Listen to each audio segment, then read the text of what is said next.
We are now moving on to the second unit in astronomy, and that is Chapter 2, Formation of the Solar System. The first section deals with the birth of the solar system, or where it first began, or how it first began. The first topic we want to talk about is what actually is the composition of a solar system. Okay. First of all, we generally recognize what we call the sun. But again, remember that really the sun is nothing more than a star. Planets and other bodies, physical bodies, are what also are going to make up the remainder of the solar system.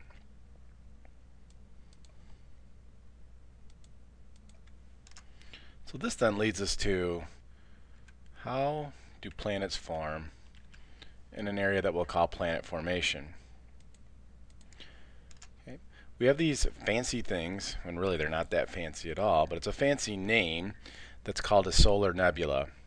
A solar nebula is really nothing more, or starts as nothing more, than a dust cloud that collapses due to gravity.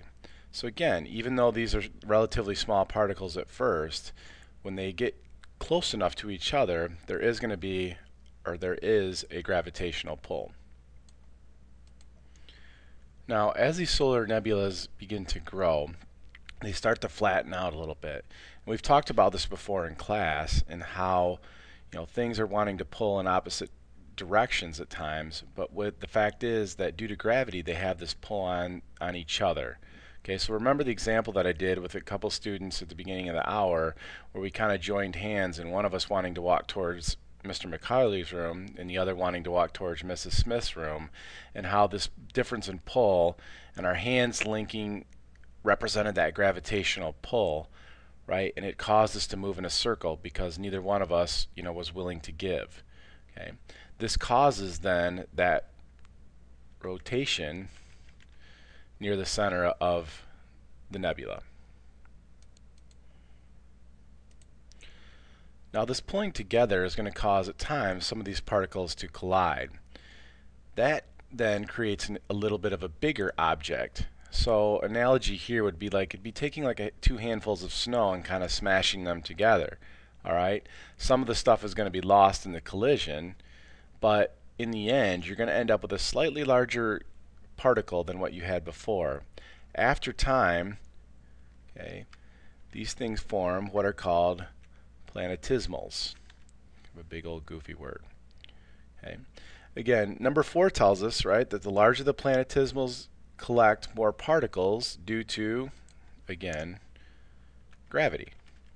Okay. The larger something is, in general, the larger the gravitational pull. Number 5 then tells us that planetesimals collide, or continue to collide, forming larger and larger planetesimals. Okay. Eventually, some of the dust particles that are there become so small that they're kind of a non-factor.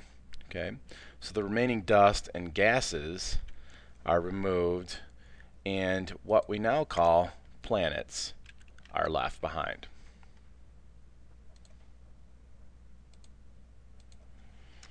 Now this leads us to the next topic, which is planetary motion.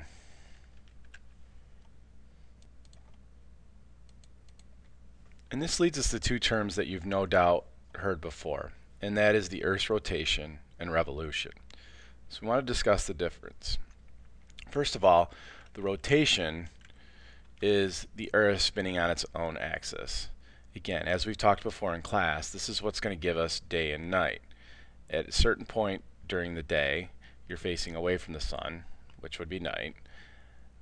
Other parts of the day, right, you're facing towards the sun, which is obviously going to be the day. Okay, but that process of rotating around our own axis is called rotation. So revolution then is going to be the amount of time that it takes for us to orbit around the sun. The time it takes to do that is what we call a period of revolution. Again, as we discussed a little bit in chapter 1, remember that the Earth takes about 365 1/4 days, which is why we have that need for a leap year every 4 years.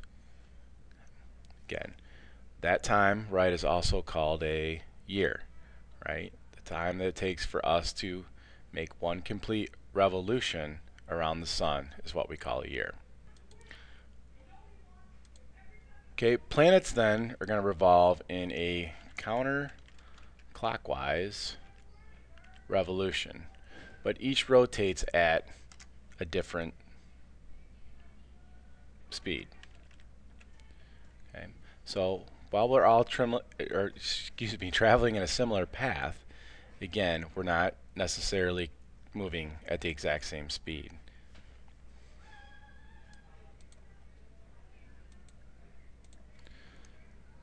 So this then leads us to some of the laws that have been developed from some of the astronomers that we talked about in chapter 1.